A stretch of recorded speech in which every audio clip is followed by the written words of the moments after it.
E aí, galera do Cultura da Ação, meu nome é Bárbara. E eu sou o Ivo. E a gente hoje veio aqui falar sobre o filme A Outra História do Mundo. filme uruguaio, tá estreando essa semana, dia 2 de agosto. Exatamente. E o filme é ambientado em 1983, nos anos finais da ditadura uruguaia, no fictício povoado de Mosquitos, mas que retrata muito bem uma vila uruguaia da época. O filme começa com a mudança do novo interventor local, o Coronel Werner, e ele é aficionado por anões de jardim. E o primeiro ato dele é a determinação de que os bares passem a fechar às 22 horas. Então, a dupla protagonista, os amigos Milo e Ginail decidem sequestrar os anões do coronel, anunciam na rádio a carta de sequestro e o resgate é justamente a suspensão dessa determinação.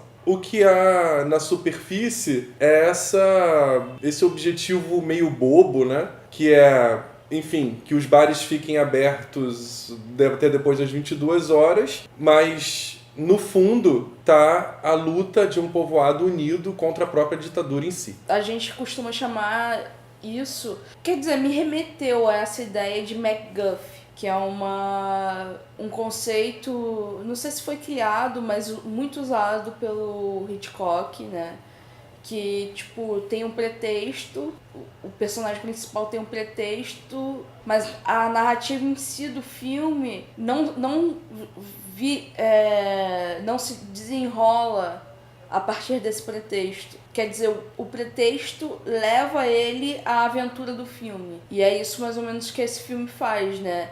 Ele tem esse pretexto de falar, vamos abrir um bar até mais tarde, deixar o bar funcionando até depois das 10. Mas na verdade o que não é isso que eles querem o fim da ditadura, eles estão lutando por isso, né? Então isso me remeteu a essa ideia. O filme se chama Outra História do Mundo porque o sequestro não sai exatamente como planejado. O Milo desaparece. Nisso, depois de um período de autoexílio, de autorreclusão da parte do Gregório Isnail, ele decide dar aulas de história no clube local. Só que essas aulas de história que ele decide dar não são muito convencionais. Mas para isso, ele tem que pedir autorização ao coronel para que essas aulas sejam realizadas. E o coronel deixa bem claro 3 exigências. Uma, que não se utilizem metáforas. 2, que as aulas compreendam apenas os períodos até 12 de outubro de 1492, que é a data oficial do que se convencionou chamar de descobrimento da América, mas eu chamo de invasão da América. E 3, que ele fique bem longe, ou melhor, o mais longe possível da história recente. E isso tudo para mostrar, não tô entrando no mérito da história que ele cria, isso tudo para mostrar o poder que a história tem. Tudo bem que ele cria outra história, e eu acho isso ótimo. O filme demonstra o poder da resistência que uma criação tem, ou melhor, o filme mostra o potencial de resistência que um ato de criação pode ter, o ato de invenção pode ter. E nesse caso, ele reconta a própria história da humanidade. E na história, nesses episódios históricos criados por Isnail, o personagem principal é o amigo desaparecido Milo. Estiga. Nessas aulas de história eu acho muito legal que eles usaram um recurso narrativo que é muito legal, assim, que me lembrou muito os primórdios do cinema, até um pouco antes dos primórdios, que é o teatro de sombras. Ele usa uma projeção e faz umas figurinhas, né? Aí bota o rosto do Milo na figurinha que vai fazendo as coisinhas e tudo mais, né? Isso tudo é feito legal. Com projeções, né? Isso, tudo feito com projeção. O projetor mesmo. Um projetor antigo, daqueles de sala de aula, né? Que muitos aí não devem nem fazer ideia do que seja. É né? verdade. Hoje em dia é tudo... Data show, Mas aí é muito legal que ele usa essa coisa, né? Também tem uma projeção que usa no lampião, então tem toda também a questão da história oral. A gente nem conversou sobre isso, mas lembra muito essa coisa da história oral, todo mundo ligado na fogueira, né? Em roda na fogueira, contando a história dos primórdios do homem, né? Essa parte do filme é a melhor, assim, pra mim. O filme é permeado por esses momentos muito poéticos, né? Como esse que a Bárbara acaba de relatar, porque a sala de aula fica sem luz, então se traz um lampião, e ele está falando justamente desse período da época das cavernas, né? Da Idade da Pedra.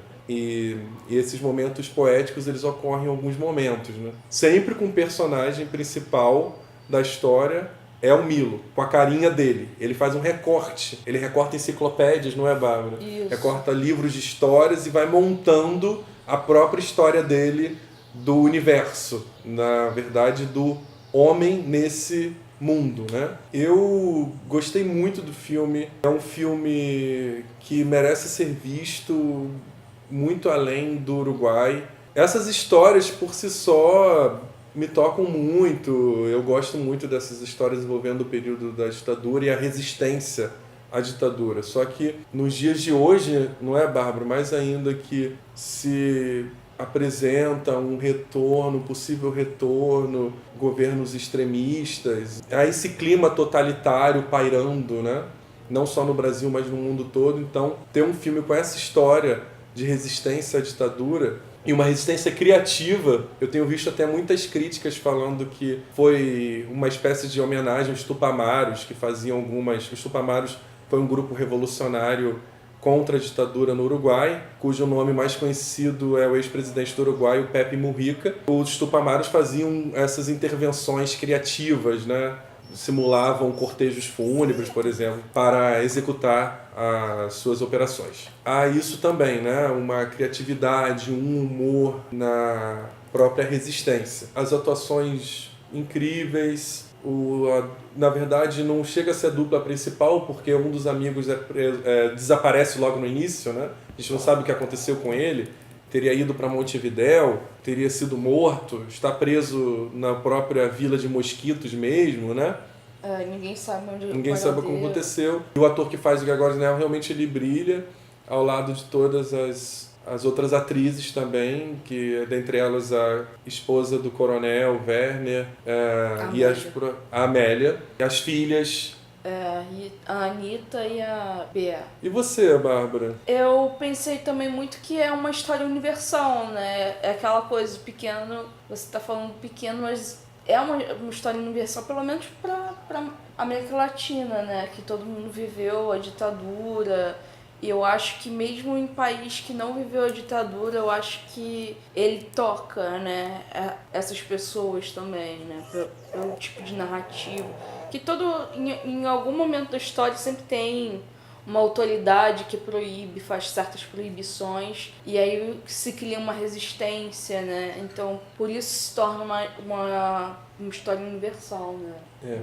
E justamente aproveitando esse gancho da história universal, e como é um filme cômico, ele não abdica, né? Não abre mão, né, do seu ar cômico, ele utiliza de um recurso já muito utilizado, talvez a sua expressão mais conhecida seja com Chaplin, no Grande Ditador, de ridicularizar o ditador, mais interessado no próprio poder do que em outras coisas. Então, é uma figura que lembra um suíno, inclusive, e ele está mais interessado nos anões de jardim do que em outra coisa. Então, é uma técnica que é coerente com os caminhos que o filme decidiu adotar, não é? E essa coisa dele ter um porco, né, como um animal de estimação. Eu lembrei, saindo da sessão, a gente, não é, Bárbara? A gente lembrou como, não só esse período da ditadura no Brasil e na América Latina, mas a história toda, ela não é ensinada de maneira crítica e esses períodos ditatoriais menos ainda. E a gente estava conversando sobre isso também. E isso faz parte de uma estratégia, né, para deixar todo mundo mais alienado, desconhecendo a sua própria história. Não por acaso, muitos hoje querem o retorno da ditadura, muitos jovens querem o retorno da ditadura, uma série de relativizações e modificações e alterações de notícias e de fatos que hoje se convencionou a chamar de fake news, mas já existe há muito tempo. E o filme mostra esse outro lado da invenção, a invenção como resistência e a própria potência da história como resistência. Você gostou do filme, Bárbara? Eu gostei. Então eu espero que vocês tenham se interessado pelo filme, que é um filme que realmente vale muito a pena assistir.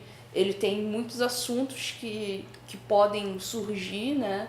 Tanto do fato histórico da coisa da ditadura militar, como os meios de narrativa, né? De contação de história, esse tipo de coisa.